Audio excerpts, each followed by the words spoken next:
This episode of The Basic Filmmaker is brought to you by Yo. This thing does way more than you think. Oh, sorry. I meant this thing. In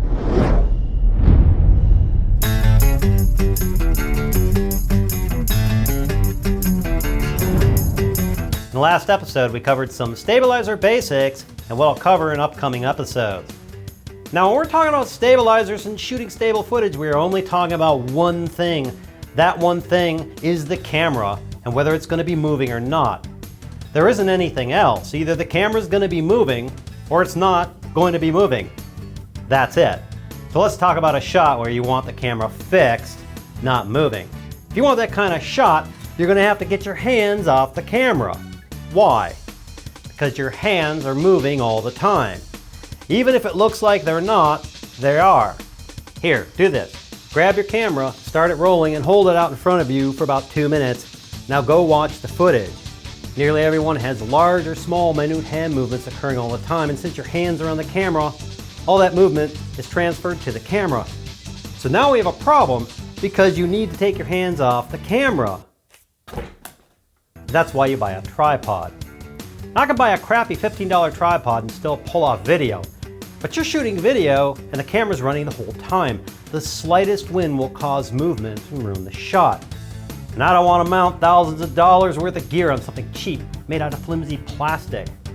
I also want to be able to pull off some cool tricks, and I can't do that with a cheap tripod. So let's cover what you want in a good video tripod, and note I said good video tripod, not expensive. I ordered this one $100 on Amazon to show you what you need, but any tripod with these features will do good. Here's what a good tripod should have. Length should be sturdy and not move when locked, and independently set in height so you can set it anywhere. The bottom leg should have rubber feet so it stays put. The foam covers are for shooting in cold weather. It should have a center post allowing you to quickly set the tripod up, make minor adjustments for framing without having to adjust the legs and re-level the whole thing. The hook on the center post is for hanging weight like a sandbag or your camera bag to keep it stable in windy conditions. It should extend to at least 6 feet, 1.9 meters, and also be able to do low shots. This one goes down to 8 inches, about 20 centimeters. It should have a bubble levels built in both in the tripod head and the camera head. Though I use Manfrotto fluid heads, any decent head will work fine. The mounting should include a quick release plate to keep the camera in place before you lock it down so you don't dump your gear on the ground. The head should pan and tilt, which you'll need for certain shots and for certain tricks you'll see later in this episode. And it should have a bag to protect the tripod and head from damage.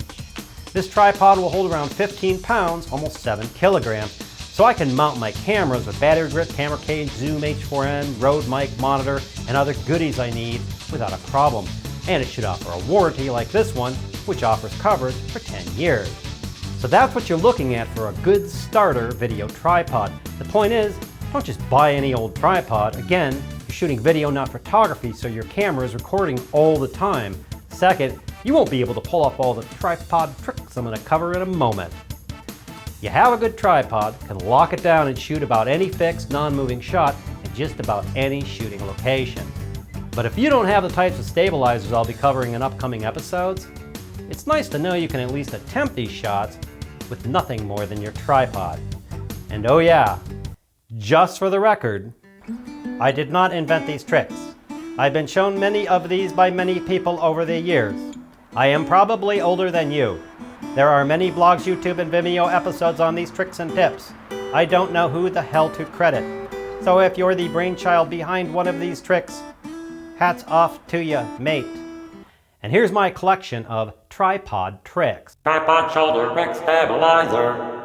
Now you can spend a lot of money in a shoulder rig like this one, and yes, we'll cover it in a later episode. In the meantime, here's a tripod stabilizer trick which I mentioned in the previous episode that really works well in a pinch. Here's how it works. Just collapse all the legs on the tripod, rotate the head back 90 degrees, and throw this thing on your shoulder. You've got an instant shoulder rig to stabilize your walking footage. Another way to do this is raising a single leg up and resting it on your shoulder, and you use the front legs as the grips. Tripod slider stabilizer. Everyone likes to do dolly tracking shots, you know, those nice moving in and out and side to side shots. Well, you can use a really nice slider like the one shown, which I'll cover in an upcoming episode, and which, unfortunately for you, you're going to really like. In the meantime, let's see what we can do with our tripod. These large round furniture sliders are perfect. I mean, heck, you can move large couches and refrigerators and houses with these things, so why not a tripod? Okay, maybe not houses. Here's what you do. You just get 3 of these, place them on the floor, and drop your tripod legs on them. Now start recording and sliding around. These work on carpets and solid floors, and you can actually get some pretty legit shots. Sometimes you need to add some weight to the tripod to smooth the shot out, and that's why that little hook on the tripod center post is awesome. Here's a few more ways to get short moving shots with your tripod. Slide one of your tripod legs in and leave the other 2 out. Now move the camera for a quick and dirty dolly in or dolly out shot. You can try slow shots or really fast shots for a more dramatic effect. There's a couple of ways to do this. The first is having the head fixed and not moving. You focus on the end result, move to the starting point, and do the shot. The other takes a steady hand. You focus where the shot will end, loosen up the tripod head so it will tilt, and keep the camera on a level plane as you move the tripod up or down. You can also use this for short jib-like shots where you start low and crane up, or vice versa. Another one I've seen is using the tripod that has a crank handle on the center post to do an up or down shot.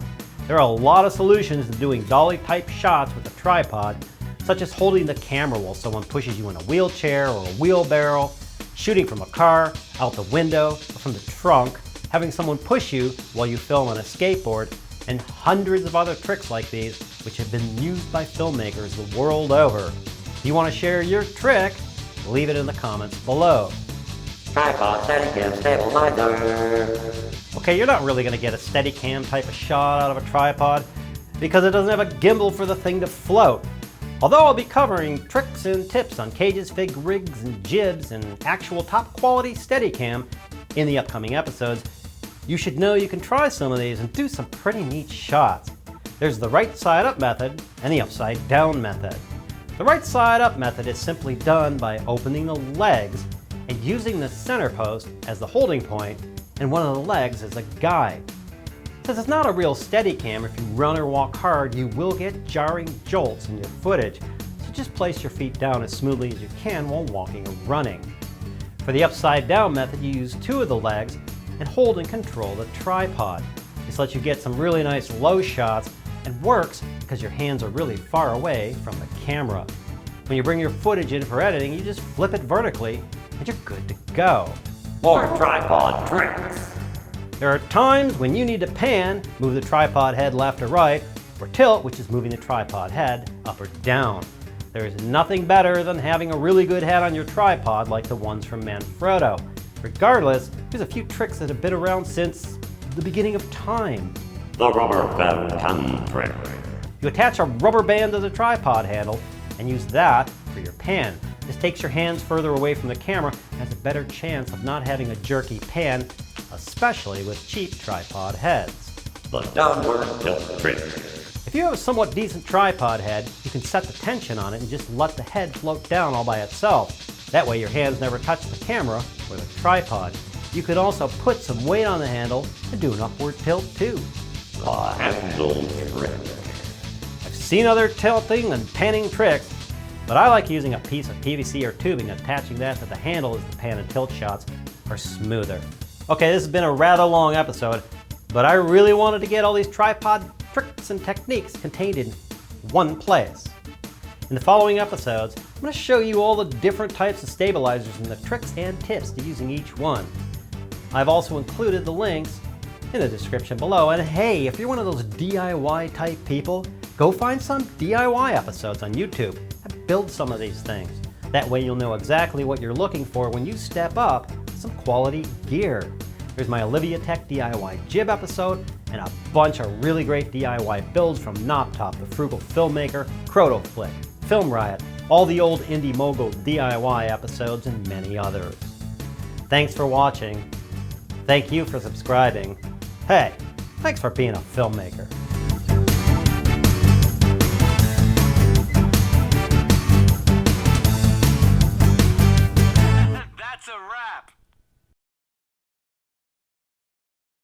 You know what I want, right? Come on, you know what I want.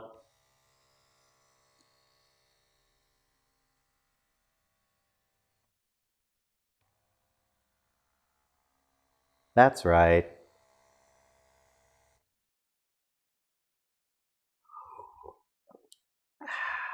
You're awesome.